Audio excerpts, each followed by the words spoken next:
It's your separation factor, guys. Your story, the stuff that you're probably thinking that people don't want to hear, or that you're ashamed or embarrassed to talk about, that's the stuff that people want to hear. That's the stuff that people can relate to. So like it really is like when you talk about branding yourself, your story is it's a big part of it right there. So yeah.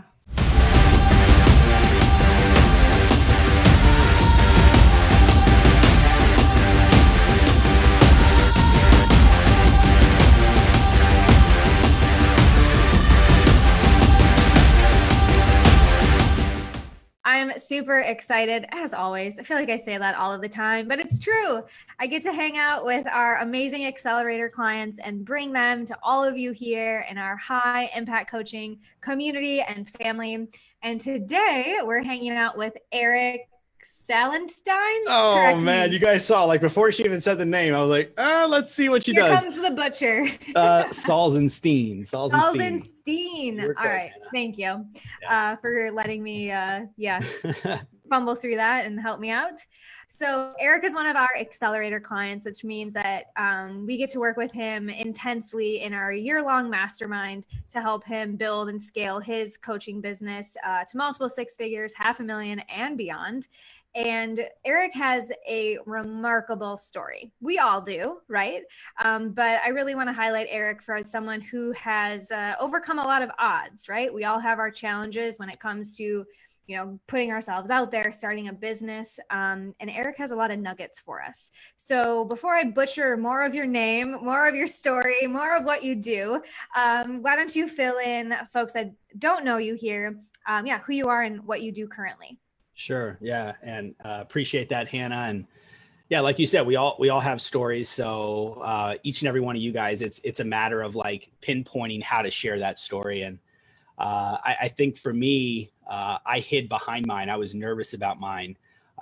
And the short of it is I was at one point facing life in prison and in a Florida courthouse, looking up at the judge, not knowing what was going to happen. I mean, basically thinking it was all over with, and struggled with addiction for many years prior to that, selling and doing drugs, and wrapped up in a lifestyle that was it was horrible. And so I ended up receiving, I was offered a plea deal for 4 years, and I took that and went on to, that was basically like the start of the journey, right? So you get hit with a 4-year prison sentence. You're still like 4 years, like, oh my, And so I go off Florida State Prison, and that's where really that's where I met personal development for the first time. I came from a good home, a loving family in Orlando, Florida.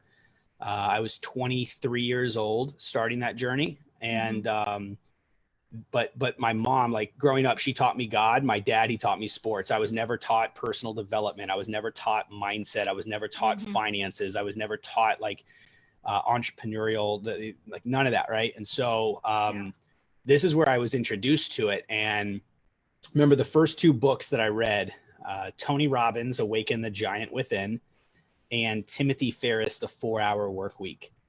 And I basically became obsessed. I fell in love with personal development for that whole sentence. Like I was just anything and everything I could to grow. That's what I was doing. Right.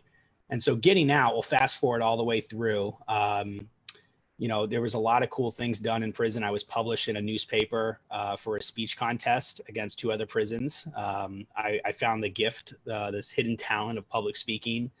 I found coaching. I developed a 4-step process using the acronym ROCK. Raise your standards, own your thoughts, consistency in your efforts, and know your values. And I used that program in my speech. And then I actually started coaching with that. I didn't even know what a coach was. Like, I didn't know what coaching was, life coaching. Like, I didn't know any of this world. And so I'm getting out of prison, and thinking like I'm a convicted felon, I was technically a kid still. I'm 20. Well, I was 27. Yeah. 27. But you didn't, like your 20s were, very different than a lot of folks that were navigating it in real time. Yeah, for sure. And I was getting denied from jobs, certain jobs. I was getting denied from housing. And so as much change as I did, right? And it's like, oh, I'm changed. I'm good. Like, this is me now. You guys, like, I'm back, but I'm better.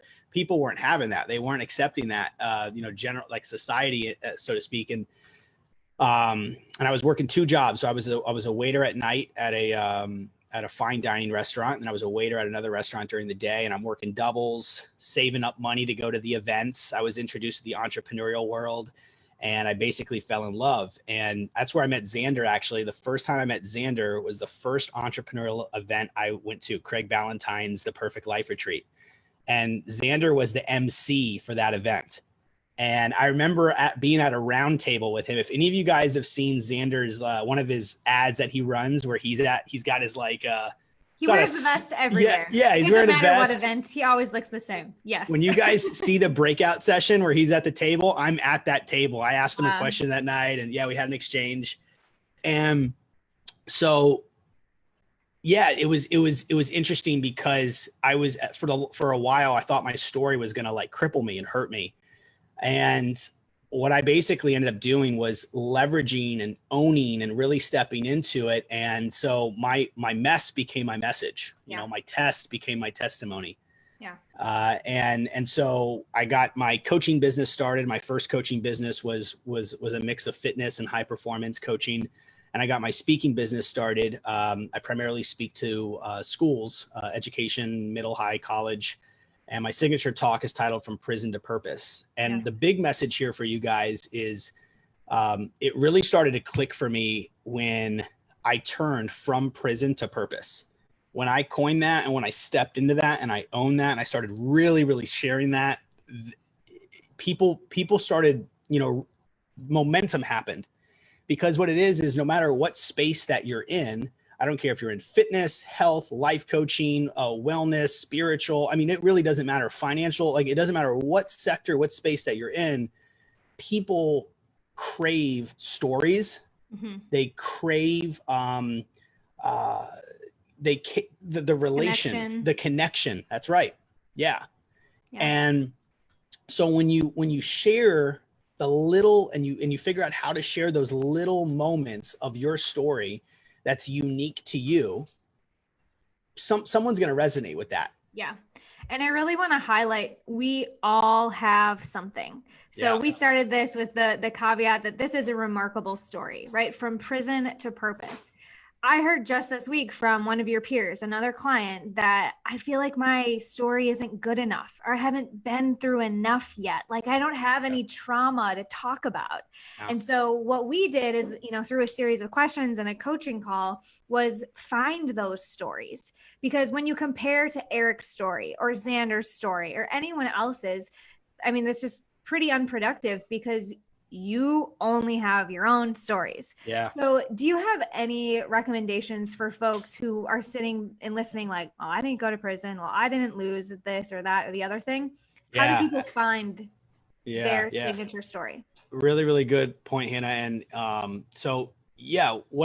you want to look for is, like, if you look at the hero's journey, right? So you look at the hero's journey, there's like these dips. The hero always has these moments of dips, and your moments of dips are yours, but there are thousands of people that can relate to it. So when you're in the car crying because you've had a rough day at work and you're just like sick of it and you're just over it and you just want out, there are so many people who need your help in whatever problem you solve, who are going through something similar to that. Also crying in the car. Crying in the car. So it's as simple as recognizing, if you guys, quick exercise, and I give my clients this, write out three to five moments where you're at your bottom, you're low. So these are moments that you're either afraid. These are moments that you are like really stressed out. These are moments that you remember where you're just like down and out, right? They could be really big things. They could be crying in the car things. They could be kids are going crazy and you just like are about to lose it. If you work with moms, so write 3 to 5 of your low points, right? Now, here's the trick to this. Here's where you add on. So you have to take these messages, these stories, and you have to attach a message to it. Because now what you do is you have this low point that everyone can relate to, and you turn around and after that low point, you say, well, hey, if you've been through something similar, you connect that low point to a message. All right. So it's recognizing, it's pinpointing these moments in your hero journey that are really low and connecting a message that is in alignment with your program or what you offer. And so there's one thing, right? Your low points. Now let's talk about when you're back and you're going and you're fighting. So this is your redemption. This is when you're going after it. This is when you say enough is enough. I'm going to leave the job. I'm going to go back to school. I'm going to fix the marriage. Like, this is when I'm going to lose the weight. This is when you go on the redemption. So now the hero is down and now it's going back up. Same thing. Pick 2 or 3 stories that represent the redemption. All right. Now you have those stories, attach a message to them. And then the final part is either the I made it. It's like at the top of the mountain, and that's the looking back down, here are my lessons messages. Or a third party, like here are what my clients have got. That's where you can kind of talk about how your clients' third party stories. Yeah. So those are the 3 different places. You don't have to go to prison. You don't have to have quit your job, left your cushion and started. Like you don't have to go through these huge things. Yeah. You have stories in there that people can relate to. You just have to pick and choose. Totally. And for folks that are on video, I want to share this because this helped me a lot when I was learning this. I just wrote this on the back of my to-do list. The team here knows that I have a 2nd grade teacher living inside of me. So I always have, visual these things ready. But like we all start pretty average, right? But no good movie was that like you just stayed average, like a straight line in the middle of your paper. We have hardships, like Erik is saying, like when you dive down below that like status quo level, like the examples you gave, jail, crying. For me, it was eating disorder stuff. And so that's a low point. But there has to be, like Erik saying, this hero's journey of climbing back up and you coming out stronger and bigger. And the key, if you're going to share hard stuff in marketing, is to always nod from this higher place, right? Like I was here, I figured it out. Here are some of the steps on my hero's journey. Here are some of the things I now teach about because I'm above this in the most pleasant way, right? Because sometimes I see people just literally crying in the car and thinking that that's enough to connect with someone, especially in 2020, this like toxic negativity. So I really, find those low points, but then talk about how you got out of it more than the being in it. Would you agree with that? That's a really good point. Vince Del Monte, he's, he's close with Xander as well. When I was underneath him and he was one of my mentors, and this was a big topic. I remember him saying this is we want to be careful of when you're marketing your muck, and being out of it is really important. So when you market the muck you're in, it's got to be like, you got to make sure, because again, guys, we have to be conscious of our brand, right? So if you're going through like a really bad breakup, it may not be the time to talk about the really bad breakup publicly by marketing it, like Hanna just said. So that's a really, really strong point. But looking back, you're going to have low points that you've overcame, that you've already been through. Yes, like those are your stories right there. Leverage those. Absolutely. And this is, like you said, these are the building blocks of a personal brand, because they're your stories, they're true to you, and you can revisit the same stories over and over, right? Yeah. It's your separation factor, guys. Your story, the stuff that you're probably thinking that people don't want to hear, or that you're ashamed or embarrassed to talk about, that's the stuff that people want to hear. That's the stuff that people can relate to. So like it really is like when you talk about branding yourself, your story is it's a big part of it right there. So yeah. And I wish this were different, but people can relate to what they don't want way more than they can relate to what they do want. Yeah. Pain, pleasure. Yeah. Yeah. So if you can, hit on those common pains that you guys share, you tend to see more movement than if it's just like, life's good, I figured it out, I'm living the dream. Right. Yep. I just did a post, not today's, yesterday's, talking about calling myself out. I've been neglecting my self-care. So business is great, but I've been neglecting my self-care. And you know how many, I got so many way more responses from the bunch of value that I've been giving in the prior post. I get responses from those, but because why? Because so many people can relate to that. Yeah. They're like, yeah, I've been kind of slipping too, man. It's been struggle. It's been hard, but like people can relate. And that's what you want. Those conversations that come from that. Yeah. Okay, incredible, massive building blocks for personal brand and marketing strategy. I want to shift gears a little bit to talk a little about, setting intentions. So I know you are a go-getter. Like, dude has big dreams, dude makes shit happen. Like, you're always on to like the next big thing.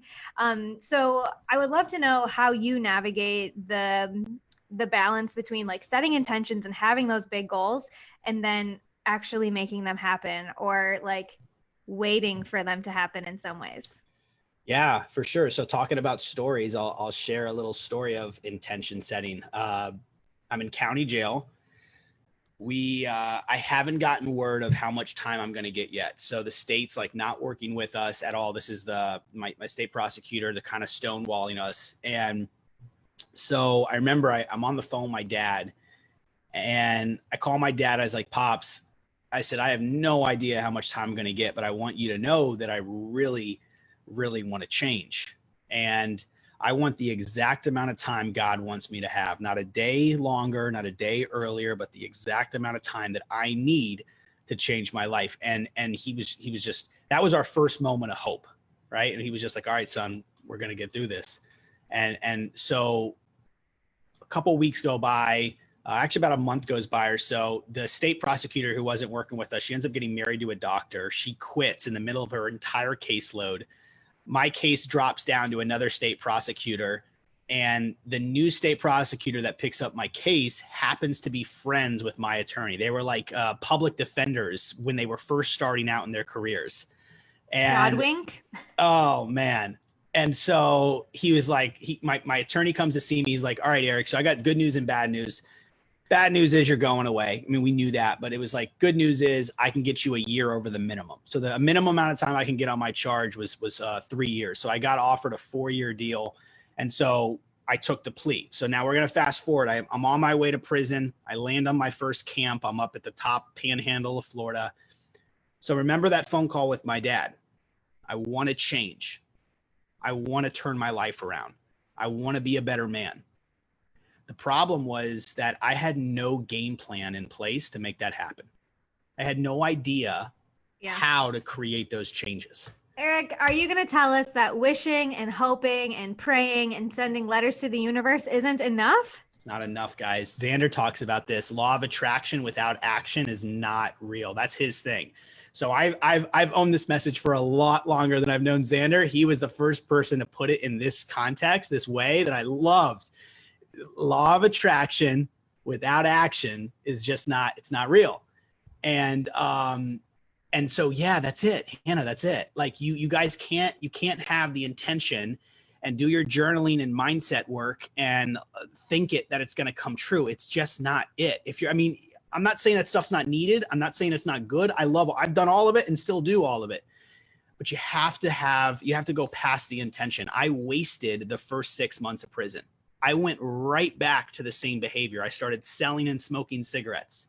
I got into fights. I was like, because why? Because that was where I was comfortable. That's what I knew. I started glorifying my past and wearing it as a badge of honor. And some stuff hit the fan and it got pretty serious. And about the 6-month mark, my dorm was on the verge of like a racial riot. Like we were there. And I was like, dude, Erik, you're going to lose it all.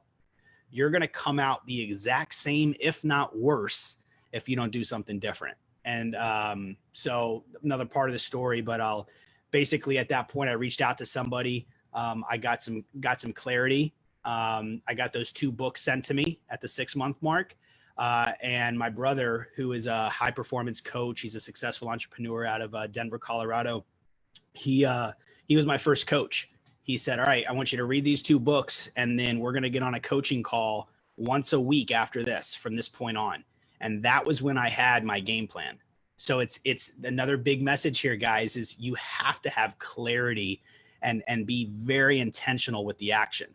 This is way more than just wanting it. This is way more than intending to do it. This is way more about positive thinking. It's consistent, intentional action is going to get you there. Yeah. If it were easy, everyone would be doing it. For sure. Right? We'd all just be sitting in silence, visualizing ourselves on the beach with, the laptop. Dream boat. Yeah, exactly.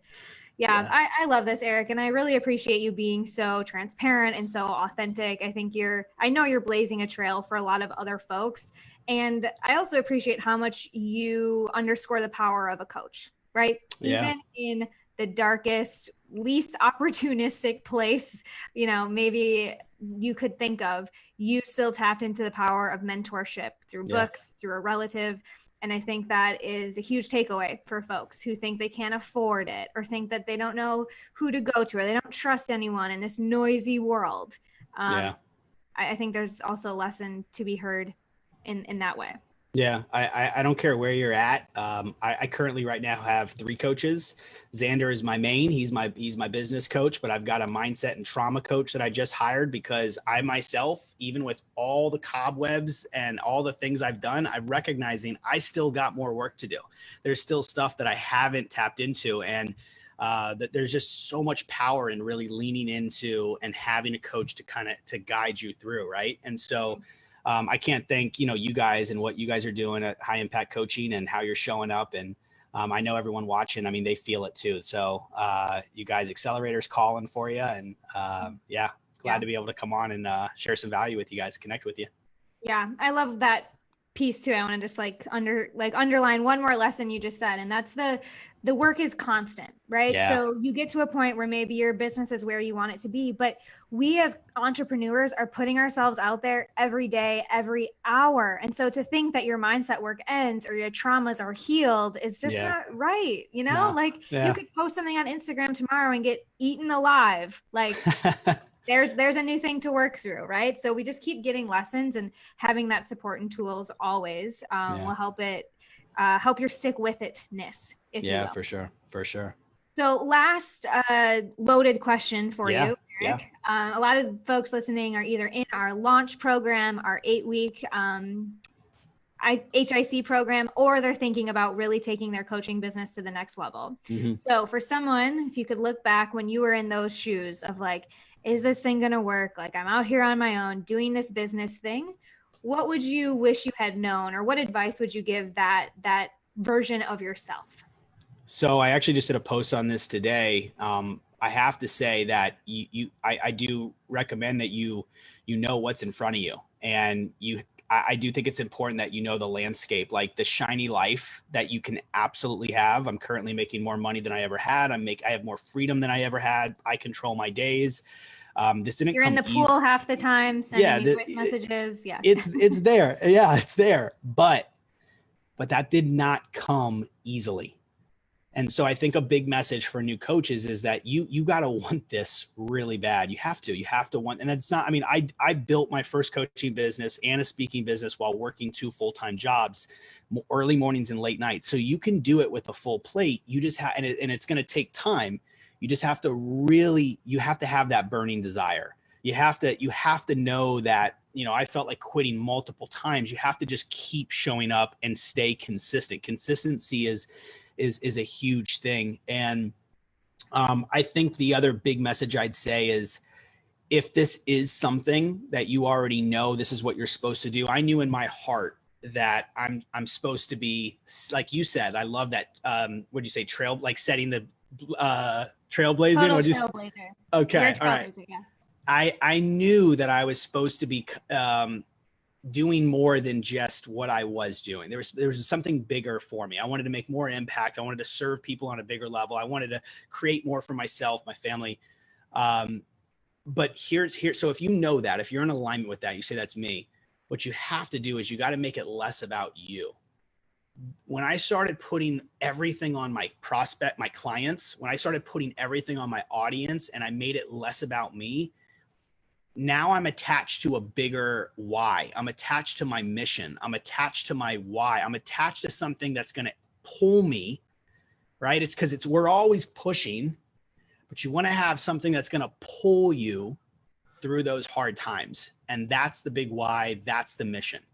So I think that it's recognizing the landscape. It's recognizing the terrain. It's recognizing that you're going to have to go through the muck, and you're going to have to earn the pool days and the, where's the spot that everyone goes to? Tulum.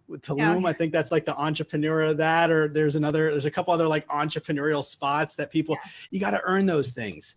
You got to earn that. And so it's recognizing that, but then secondly, attached to that, it's really connecting with your big why and your big mission. It's way bigger than how you look on camera, how you sound. It's way bigger than the likes that you're getting.